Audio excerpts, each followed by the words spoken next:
If you attended a liberal arts school at any point in the past several decades, or have spent more than a few moments on social media, you've no doubt encountered debates and advocacy involving the themes of decolonization, representation, and identity politics. This stuff is now the meat and potatoes of a lot of the culture war in the West, certainly in the United States, and of course it continues to animate many of the discussions happening in academia. Take my word for it, I've dropped out of 2 doctoral programs in the past 14 years. Decolonization and identity politics have also been major subjects when it comes to the former Soviet Union, especially in Ukraine since Russia's full-scale invasion. As a matter of fact, even identifying the region as former Soviet or post-Soviet carries the baggage of a potentially Moscow-centric gaze, denying agency, independence, and maybe dignity to all the former subjects, former colonies captured in the USSR. I'm actually quite nervous even talking about this stuff because this genre of analysis, this philosophy, perspective, or whatever it ought to be called, is so sensitive to language. It's very easy here to misspeak and to expose myself as ignorant or something even worse. Even reading about these subjects can be tricky, and it was with this anxiety in mind that I read an essay recently published in New Left Review by a Ukrainian scholar titled Ukrainian Voices, that accuses the West's mainstream talk of decolonization in Ukraine of being too much about symbols and identity and not enough about social transformation. Even Kiev's post-war plans are conformist and neoliberal, not like a program for building a stronger sovereign state, but like a pitch to foreign investors for a startup. For this week's show, I spoke to the author of that article, sociologist Volodymyr Ishchenko. Welcome to the Naked Pravda.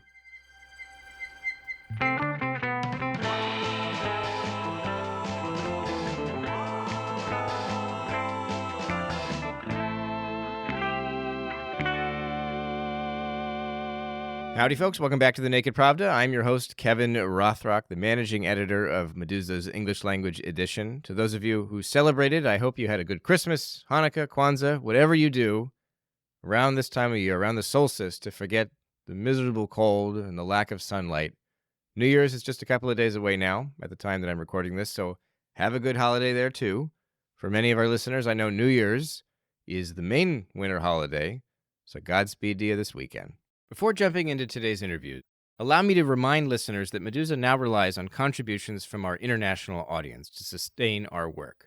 Every day, millions of people from Russia and other countries read our news coverage. Even though they're now based abroad, our journalists obtain exclusive information about what goes on behind the closed doors of the Russian authorities. In English, our team delivers Medusa's most important stories and reaches thousands of journalists and professionals all over the world with a special newsletter and podcast. This one, in fact. So please visit our website to make a one-time or recurring donation and tell your friends and colleagues about our fundraising if you can. All right, let's get to this week's show. As I mentioned moments ago, I spoke to sociologist Volodymyr Ishchenko, a research associate with the Institute of East European Studies at the Free University of Berlin, about his recent article in New Left Review, which is a British bi-monthly journal. The article has caused something of a stir, at least among scholars working in the relevant fields, Ukraine, decolonization, and so on, and with some journalists and others who comment for popular audiences about these subjects. Now, to get the most out of the interview that follows, I recommend reading the article first. Isn't that a bold suggestion? If you haven't already, consider pausing this podcast and having a look. It's just 3,200 words. It takes maybe 15 minutes to read. Some of Dr. Ishchenko's main points that led to my questions are his arguments that decolonization in the Ukrainian context is largely divorced from what he calls social revolution and social transformation. In the article, he also warns that most of the Ukrainian experts with access to Western academia are English-speaking, West-connected intellectuals. Privileged voices, he calls them, who are legitimated to speak on behalf of the group. Near the end of the essay, he emphasizes Ukraine's place in the Soviet project, which he describes as the greatest social revolution and modernization breakthrough in human history, leading to some allegations of Soviet nostalgia. We talked about that. And that's just a bit of what's in the article, and it's only part of what Dr. Ishchenko and I discussed in the interview. But enough introduction. Let's get to it. Originally, this was a reflection on the many of the academic events in which I participated or in which I followed. And I've actually talked on the arguments of this essay at some of the academic conferences. Mm-hmm. And as it was developing from some short reaction, like a blog format, to like a longer essay, and also got a quite distinct left-wing perspective in the end, although it addresses the Ukrainian scholars, intellectuals, artists in general. But of course, it's obviously that I'm speaking from one of the possible left-wing perspectives. Sure. What kind of response did you get when you presented some of these ideas at panels? Because I've obviously anybody can see the response on Twitter. There's a lot of praise. There's a lot of criticism. A lot of it plays into the same identity politics observations that you make in the article, right? There are critics Yeah. who no longer consider you Ukrainian because of things you say. What was the response from fellow academics when you presented it in person? Uh, Different responses. Yeah. I mean, at the first, I discussed this ideas at the panel on Ukrainian sociology, which was within the framework of the Polish Sociological Association Congress, together with other Ukrainian sociologists. And I mean, there were some positive reactions, some more critical reactions, as this like normal thing. Yeah. But yeah, so some people very explicitly felt that yeah, there are some real issues Hmm. about the representation of Ukraine and how we talk about Ukraine and what we could talk better about Ukraine. Right. And yeah, so that's I mean, it's of course a much more like comfortable discussion More than on civil, I Twitter. would But think. Yeah. yeah, Twitter has also its Right. Yeah. Well, so let's get into some of the things you argue in the essay. You say that, I mean, my impression was that when you write about decolonization, you describe it as sort of having lost its way. Like after World War II, it had this focus on being linked to social revolution, social transformation, and now it's shifted toward identity politics and what you describe as recognition within the institutions. And so I wanted you to explain what you mean here, specifically in the context of Ukraine. I mean, for an American, at least, it's very interesting, I think, to hear any kind of criticism of what might be described as identity politics from the left, because it's usually associated with like Republicans complaining about woke politics or something like that. And that's clearly not where you're coming from. So, how does this work exactly? yeah, that's obviously not any kind of like conservative criticism of the identity politics, and I've been trying to very clearly keep this distance from them. And one thing that I believe it's important to remember that identity politics had actually very radical roots. It had roots in the 1960s anti-capitalist, anti-imperialist movements. And the Black Power movement, the second wave of feminism, they were organically connected with a broader project of social transformation. And as you said, the decolonization, which was happening in the 1960s on the biggest scale in the whole human history, with the dissolution of the biggest European colonial empires, it was not simply about dissolution. It was not simply about building new states on new identities.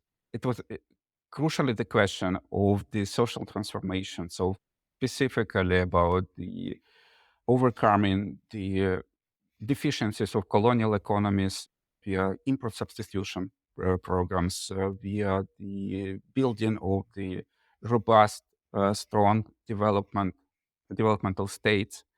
And this agenda has been kind of like lost. And yeah, we've been living through the period of neoliberalism when the discussion about stronger state has become not so like trendy as it was before. And we've like theoretical, intellectually, the critical political economic, critical Marxist traditions, they've been also losing their appeal in the broader public. Maybe now it's actually regaining their positions, but like speaking about like what was happening like a decade ago, 15 years ago, that was clearly true. And especially if we are speaking about Eastern Europe, where the left is quite weak, and where the critical left theories and traditions are also very much underdeveloped. And on the other hand, the international left has quite not sufficient knowledge about the region also to provide convincing analysis of that, which I mean, at the moment when the region is actually at the core of the global politics, this is like most urgently needed. So that's where I'm talking about. Right. The need to reconsider what is the decolonization now. Sure. And there is, of course, the very specific discussion about decolonization in Ukraine, which goes on both within Ukrainian public sphere, but also in the West, among the Western intellectuals or among like Ukrainians who are speaking at international events and also speaking about decolonization. And so far, it's been unfortunately limited to basically getting rid of the Russian, perceived as imperialist oppressor, as a colonial power against Ukraine, and unfortunately not about fundamental social transformation of the Ukrainian state and society. And now the question is, if we are defending Ukrainian state against an existential threat, what kind of state is supposed to be? And this discussion is unfortunately quite underdeveloped. Are you skeptical of decolonization as a project in Ukraine at all, or is it merely when it's articulated in terms of identity politics, as in terms of anything that is not neoliberal is Russian or is locally corrupt or something, so excusing it somehow? Is there a version of decolonization of Ukraine that is socially transformative? Like, and what does that look like? Is it just the state being more involved in raising the well-being of people, or what exactly is like a good or a alternative version of Ukrainian decolonization that isn't so focused on neoliberalism or on on Russia, which is obviously difficult to avoid given the invasion and all that? Yeah, sure. No, I believe we can productively speak about decolonization in the Ukrainian context, and that would also include the discussion about the strongest sovereign state, which is unfortunately quite weak in relation to Ukraine. So we understand basically defense of sovereignty against Russia. What about defense of sovereignty against transnational capital? And if you look realistically at economic policies of the Ukrainian government, which they are doing now, we see kind of like a very weird experiments which combine some of the elements of the war economy, which are obviously necessary, with some really weird neoliberal experiments, continuing like with privatization, with quite extreme labor regulation during the wartime, where you would like objectively expect something the opposite, the mobilization of the whole society against the existential threat, and which where the state would like be obviously the central agent that requires coordination of economy of the society over everything for in order to fight back the invasion. Right. That kind of like not happening, and it is connected to a very limited understanding of what decolonization could be. And of course, especially in the intellectual field, Right. you are speaking about like overcoming your Russian cultural imperialism on Ukraine, but also on broader Eastern European region. Not really challenging quite the theories and narratives connected with the Western colonialism and Western imperialism. And this transforms our understanding of decolonization in a very weird and I believe ultimately unproductive and ultimately short-sighted for Ukraine and Ukrainian intellectuals and scholars way. Because if we are basically are limited to the identity politics, when we are simply the Ukrainian voices, and there is also, of course, the problem of how exactly we represent those big complex nation Mhm. on behalf of which we may speak. It's ultimately a short-sighted strategy, because if you are simply recognized for our Ukrainianness, we may be marginalized again with the next round of geopolitical realignment, when we won't be so kind of like useful for the Western elites. One of the big points of your article is that there are privileged voices that are legitimated, right, to speak on behalf of all Ukrainians and to represent them, and that these people are typically English-speaking, Western-connected intellectuals who are either working in Kiev or Lviv. That they're selected as the representatives, and they're I guess quoted the most. They're invited to the most panels and brought on television, the most often. If these are the privileged people, by virtue of their access, what kind of stories would we be hearing, in your view, if we were somehow able to extend our reach? I mean, I know that you've been talking about how an alternate form of decolonization in Ukraine would shine a light on, I guess, the excesses or the deficiencies of neoliberalism. Are you suggesting that, like, we would be talking to factory workers who have been exploited by multinational corporations, or like what are the other perspectives out there? I mean, I know there's an infinity of them, or there are as many experiences as there are people, but like, are there general categories that we're missing that you could describe for listeners, that to give them a sense of kind of what they might be missing? Let me just emphasize that this should be read not as some kind of like attack on the Right. privileged stratum, Yeah. because I mean, like I'm also like a kind of like a West-connected English-speaking Here we are intellectual, speaking like English. Yes. originally from Ukraine, and so I'm a kind of like quite vulnerable Right. to be immediately Yes. fought back Yeah. for this thing. And this is primarily this is a call about self-awareness.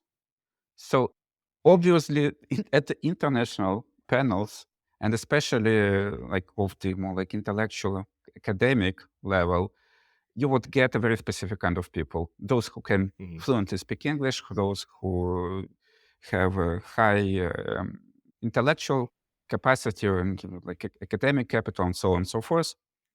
And so this is somehow like a natural selection of these people. But then let's just be self-aware on behalf of whom we could actually speak and reflect on our positions, and on the diversity of the Ukrainian society. Right? From the Western perspective, it would be also kind of like useful and better to speak to larger groups in the Ukrainian society. And the factory workers maybe would not be participating in the academic panels, but obviously those Right. they can speak on behalf of themselves for the media. Also, I was not even discussing the media themselves, but the intellectual academic events. Mhm. But obviously, Ukraine is also regionally diverse, and we could speak also to the most of the people who have origin in the southern and eastern parts of Ukraine, which are under the direct and the most direct threat from the Russian invasion. But even a more important point, I mean, including more and more and more and more voices, like workers, women, LGBT, doesn't solve the fundamentally flawed logic of the identity politics. So what we actually need to do is to overcome this particularism when we are kind of speaking on behalf of a centralized group that supposedly shares one and the same experience. And especially for the intellectuals and scholars, we should aim to contribute to the universal problems, to the universal issues. And we are at this moment when there's so much attention to Ukraine, and we also possess our advantage in a deep knowledge of the country and also the larger Eastern European or post-Soviet region.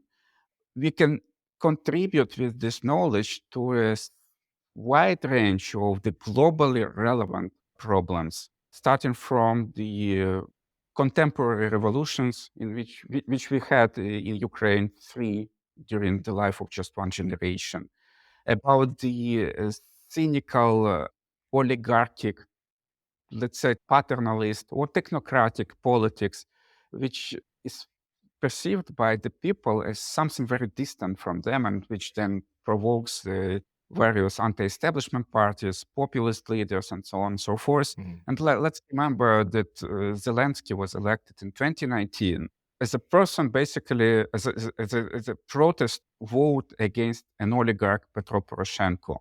And Zelensky, with zero political experience, won 73%. And this is not simply a Ukrainian story. This is a story of the rise of the populist leaders in many other countries of the world. And COVID pandemic, I mean, when the whole world was understanding how insufficiently we funded public health, which was in some countries, quite many countries, was not adequate to respond to the pandemic threat. Right. In Eastern Europe and in Ukraine specifically, we've lived like through decades of the severely underfunded public health. What the notorious discussion about East and West in Ukraine, like severe regional cleavage. What can it say, for example, about the polarization in the United States between Democrats and Republicans, or about the Remainers and Brexiters in the United Kingdom? Sure. So there are many, many globally relevant stories which we could, as Ukrainians, as the experts on Ukraine, contribute to and make Ukraine universally relevant.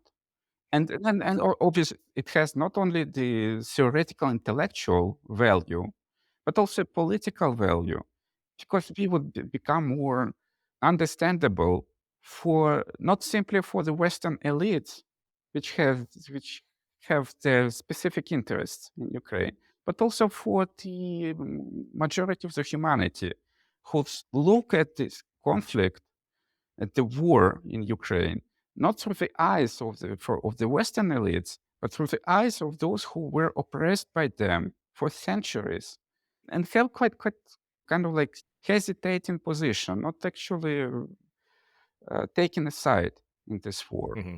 Hmm. And for Ukraine, it's quite crucially important to win not simply the elites in Europe or in the United States, but the sympathies of the majority of humanity.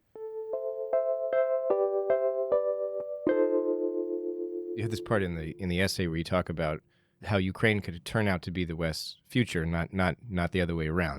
And their recent experiences with sort of the extremes of post-Soviet neoliberalism or capitalism or whatever. There's a lot of lessons I suppose the West could draw there. You have that kind of like forward-looking recommendation, I guess. But you also argue that Ukrainians can draw on the Soviet experience. And I've seen some critics say that, oh, this is the real point of the article. It's all just a celebration of the USSR. Um, why do you think reminding readers of the Soviet experiment, Soviet universalism, why is that an important counter to the liberal democratic universalism that sort of is dominant today? Why is that something that people ought to remember? There is a big problem how to explain Ukraine in the universal terms. When the Western elites are trying to frame this conflict as democracy against authoritarianism, Mhm. it really doesn't work well because they're very clearly inconsistent in defending democracy and Is that because the West is hypocritical and that they support a more democratic country like Ukraine over Russia, but they still are friends with Saudi Arabia and so on?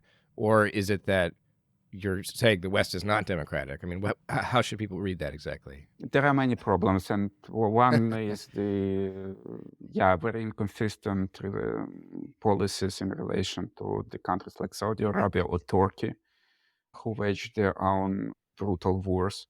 The other problem is that actually quite many democracies in the global south take this hesitating neutral position. Yeah. So you cannot actually seriously claim this is like all democracies in one camp and all authoritarian countries in other camp. No, that doesn't work like this.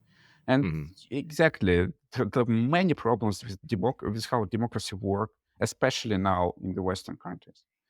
So Do you when making these observations, which I think like academically they stand obviously, like there are many nuances, these are complicated issues, but when you're writing for NLR, it's an academic style, but it's a short essay. It has a popular audience. When you press the send button when sending it to the editors, are you kind of thinking like, oh gosh, like I know people aren't gonna like that. Like, is it difficult to? Do you find it difficult to say these things, or the things you mean, which well, things? just like to point out or to say that describing this as an ideological conflict between democracy and autocracy doesn't work. You say it works poorly, and you're talking about its reception among the global South, among the world. I mean, people aren't going to like hearing that it's not that, because that is how it is described, certainly on social media. But it's kind of the undertone of most of the war narratives, I would say. And so, do you feel like you're being contrarian in the way that you write about this conflict, or that's not how you're approaching it? I mean, I could be a contrarian to some very Uh, popular and dominant narratives, but that's clearly not. I'm not the only person who points to this. There have been multiple articles and pieces who actually pointed that instead of the democracy against authoritarianism conflict, we might have kind of like civilizational conflict. mhm, Because if this ideological articulation of the conflict doesn't work, we simply end up with the West against the non-Western challenger. And then it's a question for the global South why they are supposed to be aligned with the West and not with the non-Western challenger. mhm. And some elites in some countries in the global South actually, like pretty obviously, align with Russia. And of course, this is like very serious problem for the people who care about Ukraine, really care. Is it a problem for ordinary Ukrainians, you think? I mean, like they're not getting the weapons they need to fight the Russians from Africa, as far as I understand. It's mostly coming from, NATO. And so, does it really matter if the dominant narrative of the war from the West serves the Western interests? If Ukraine needs the West to survive as an independent state? I mean, like, what are the stakes here for ordinary Ukrainians in terms of how we talk about this as a conflict, whether it's ideological or not? Speaking about decolonization, right? If our only hope is this continuous flow of the Western weapons to Ukraine, I mean, how sustainable it's gonna be, considering all the economic problems and all the political contestations and the elections in the United States and Republicans taking the Congress, and then they are starting questioning how exactly those money from the U.S. budget are spent in Ukraine. This is a danger. Then some different parties may come to power in the European Union. So I would say it would be very short-sighted to build a long-term strategy, basically betting on the continuous support of the Western elites who have their own interests, and they may go into certain compromises Mm-hmm. that may eventually not benefit Ukraine. Mm-hmm. And in this situation, it's obvious that Ukraine needs to look for broader alliances.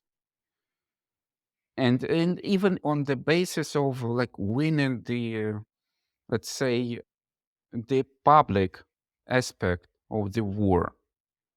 I mean, if Ukraine is like continuously perceived as kind of like the frontier of the Western civilization, I mean, it just doesn't win the sympathies of the majority of the humanity because their interests are not exactly in the superiority of the Western countries.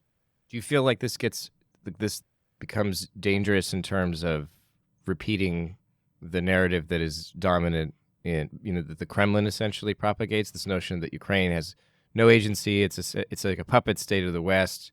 I mean, when we talk about the problem, how problematic Ukrainian dependency on the West is, it seems like some people, I would imagine, would hear that and say, "Oh, that's the Kremlin talking point." Like Ukraine has agency. Why aren't you talking about Ukrainian agency?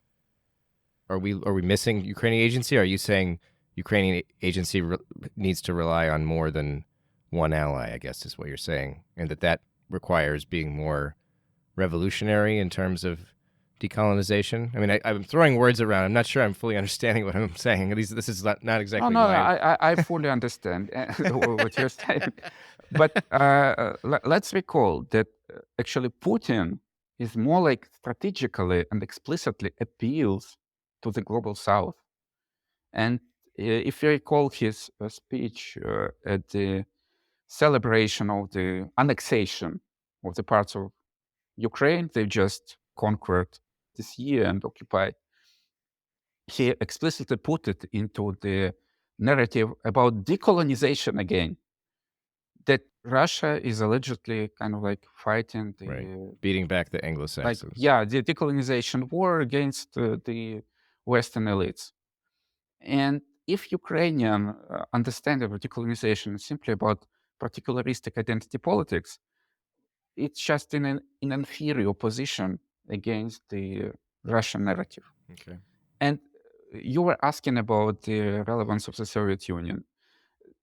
Ukraine, as a part of the Soviet Union, was actually a part of the universal movement, a part of the great social revolution that was inspiring so many people in the whole world. Millions of the people in Europe, but also outside of Europe. Then Ukraine was like a crucial part of the fight against the Nazi Germany. And millions of Ukrainians were fighting in the Red Army. Millions of Ukrainians were suffering from the war that Nazis waged on Ukrainian territory. And we were part of the cutting edge space exploration, of the cutting edge studies in the cybernetics, in the vanguardist art and culture. And when we were part of that, we were universally relevant. And nowadays, we need to find some way to get once more the relevance for the whole world.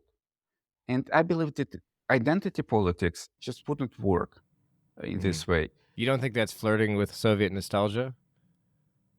I mean, I actually don't understand it as a nostalgia, because it's about a forward-looking project. You've been a part of this, and we could build on this, and probably we should build on this. But of course, this is not it's just simply impossible and crazy to say that we would kind of like reconstruct the Soviet Union. It's about remembering that, reclaiming this, feeling like normally proud for being a part of the universally relevant processes and moving forward, obviously. I mean, the people who may feel kind of like more like anti-Soviet, also my feelings about this Soviet history, also kind of like biographical and also like it's also like family histories.